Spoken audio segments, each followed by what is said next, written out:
churches and religious institutions as well as government that cover a tremendous number of institutions. The purpose is what the Roman Catholic system has all the time as her own purpose, is to infiltrate, to penetrate all the areas of life where the Roman Catholic can have control and access for the coming world government. What that means is, in preparation for that world government, the Roman Catholic institution, especially since the establishment of the Jesuit order in 1541, throughout all these 500 years, they've been in preparation and through infiltration and penetration of every level of society in order to take over the world politically and religiously.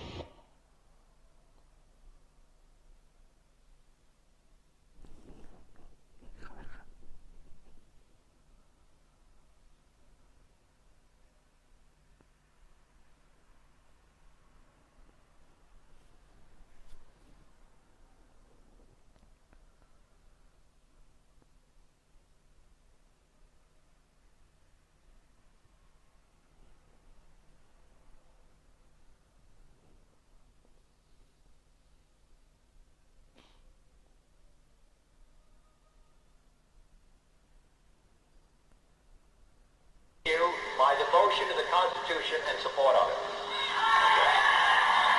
Abraham Lincoln, the president, was killed by the Jesuit of Rome, but there was no Jesuit there involved directly. It happened with President Kennedy, the same thing. You have two different extremes. In Abraham Lincoln, you have that there was a man professing to be a Christian, solid Christian, and then there you have a man that professed to be a solid Catholic, but then put to shame his own institution when he was confronted about what he will do as a Roman Catholic president about the Constitution and about the interests of the Roman Catholic institution. When he placed the Constitution of the United States above the canon laws of the institution, he called for disaster. The very word secrecy is repugnant in a free and open society, and we are, as a people, inherently and historically opposed to secret societies, to secret oaths, and to secret proceedings. We decided long ago that the dangers of excessive and unwarranted concealment of pertinent facts far outweighed the dangers which are cited to justify it. Even today, there is little value in opposing the threat of a closed society by imitating its arbitrary restrictions. Even today, there is little value in ensuring the survival of our nation if our traditions do not survive with it. And there is very grave danger that an announced need for increased security will be seized upon by those anxious to expand its meaning to the very limits of official censorship and concealment.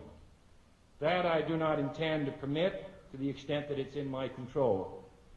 And no official of my administration, whether his rank is high or low, civilian or military, should interpret my words here tonight as an excuse to censor the news, to stifle dissent, to cover up our mistakes, or to withhold from the press and the public the facts they deserve to know.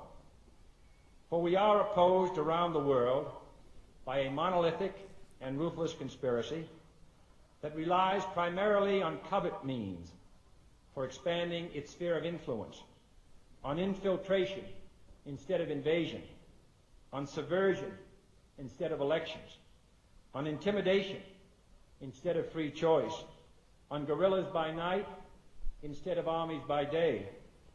It is a system which has conscripted vast human and material resources into the building of a tightly knit, highly efficient machine that combines military, diplomatic, intelligence, economic, scientific, and political operations.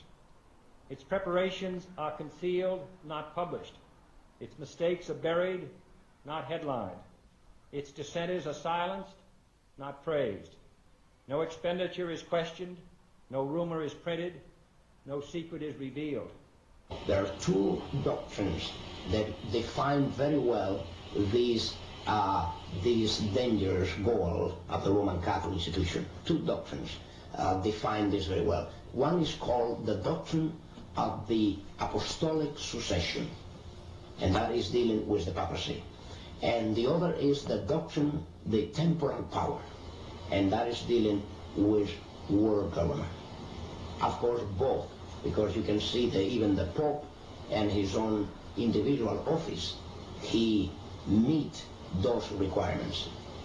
He is not only the head of his church, as he called himself, John Paul II, the present Pope. He said he is the pastor of his church. He is not only that, but he is the head of his state, of his country. But that means he is the head of a political state. Both combinations are in one office there. And prophetically speaking, that is what we see in the book of Revelation.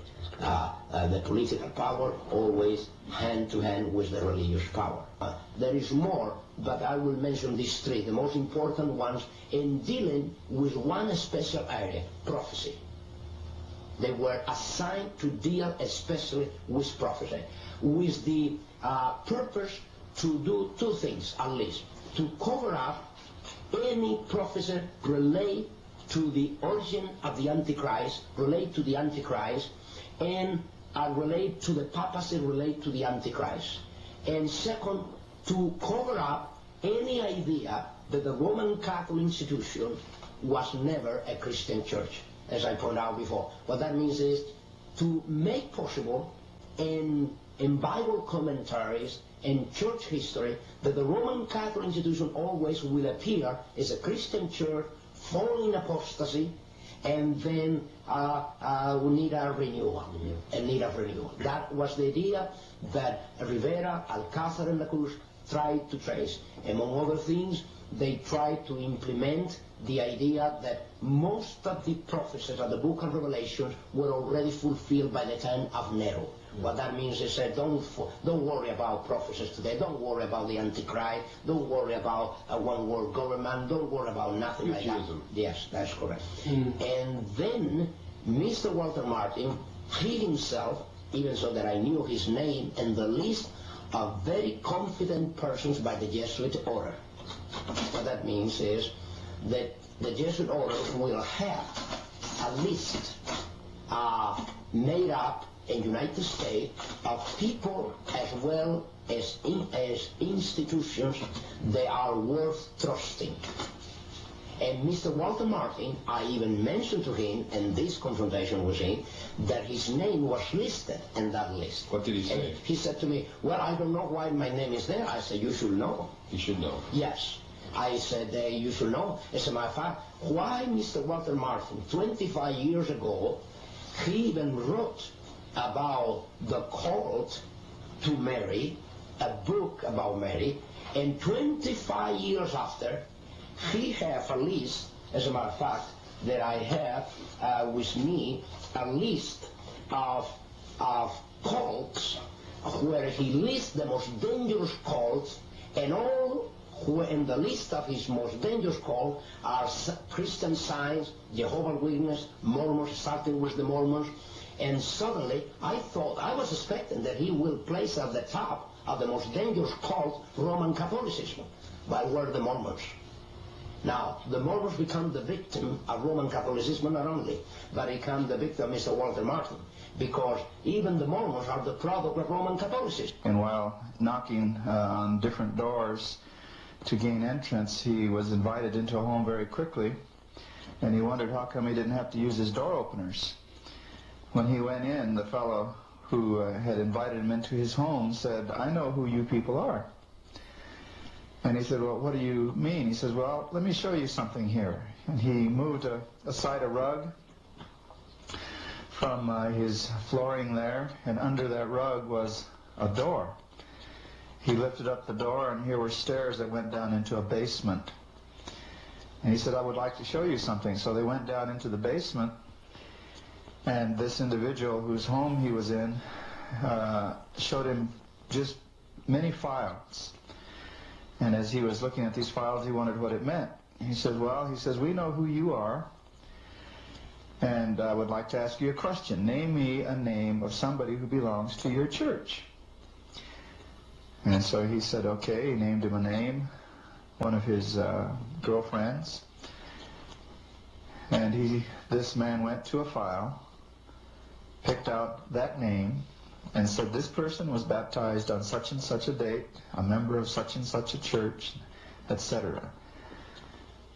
And my friends said his eyes got very large, and he says, well, what does this mean? How come you have this information here?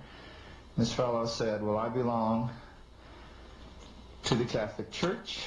I belong to a special order, and we have all of you on files in different parts of the country. This is the file that we have on your members of your church here. We know who you are, and we have more complete records on you than I believe you people have for yourself. He said, I just wanted you to see that so you would know that we know who you are.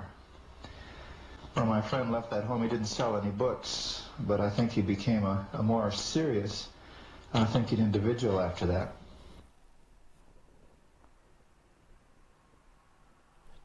Of these militant organizations, I train and prepare how they can become Baptists, how they can become Adventists, how they can become